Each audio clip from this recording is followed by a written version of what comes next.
సాధారణంగా మనము చూస్తూ ఉంటాము తల్లిదండ్రులు పిల్లలు గేమ్స్ ఆడడానికి స్పోర్ట్స్ ఆడడానికి వెళ్తానంటే ప్రోత్సహించే వాళ్ళు చాలా చాలా తక్కువ మంది.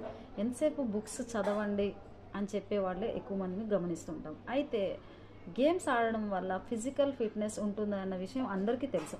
అయినా కూడా ప్రోత్సహించరు. ఫిజికల్ ఫిట్నెస్తో పాటు మెంటల్ హెల్త్కి సంబంధించిన చాలా ప్రయోజనాలు ఉన్నాయి అనే విషయాన్ని ఈరోజు మీకు చెప్దాం అనుకుంటున్నాను.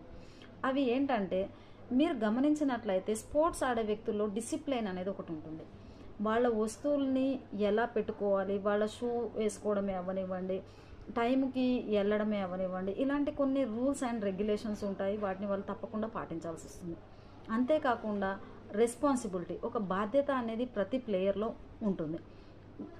ఉదాహరణకు మనం ఒక క్రికెట్ని తీసుకున్నట్టయితే ఒక బౌలర్ కానీ, ఒక బ్యాట్స్మెన్ కానీ, లేదంటే ఫీల్డర్ కానీ వారి వారి బాధ్యతలను కరెక్ట్గా నిర్వర్తించినప్పుడే ఆ టీం యొక్క విన్కి వీరందరూ కారణమవుతారు. కాబట్టి వాళ్ళు బాధ్యతగా వ్యవహరించాల్సి ఉంటుంది. అలాగే కోఆర్డినేషన్ అనేది, ఒకరితో ఒకరి కోఆర్డినేషన్ అనేది కూడా చాలా ఇంపార్టెంట్.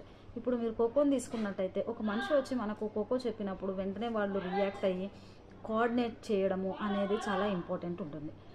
అలాగే మనం గమనించినట్లయితే టీం వర్క్, ఇక్కడ వీళ్ళు టీం వర్క్ గురించి కూడా నేర్చుకుంటారు. టీమ్ స్పిరిట్ అనేది, ఒకవేళ వాళ్ళు విన్ అవ్వకపోతే ఏం మిస్టేక్స్ చేశారు, ఏం నేర్చుకోవాల్సి ఉంది, ఏం కరెక్ట్ చేయాల్సిన అవసరం ఉంది, ఇలాంటి విషయాలు ఎన్నో తెలుసుకుంటారు.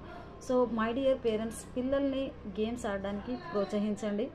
వాళ్ళని ముందుకు వెళ్ళడానికి మీరు సపోర్ట్ చేయండి. నా వీడియో కనుక నచ్చినట్లయితే లైక్ చేసి షేర్ చేయండి. నా ఛానల్ని సబ్స్క్రైబ్ చేయండి. థ్యాంక్ యూ వెరీ మచ్ అండి.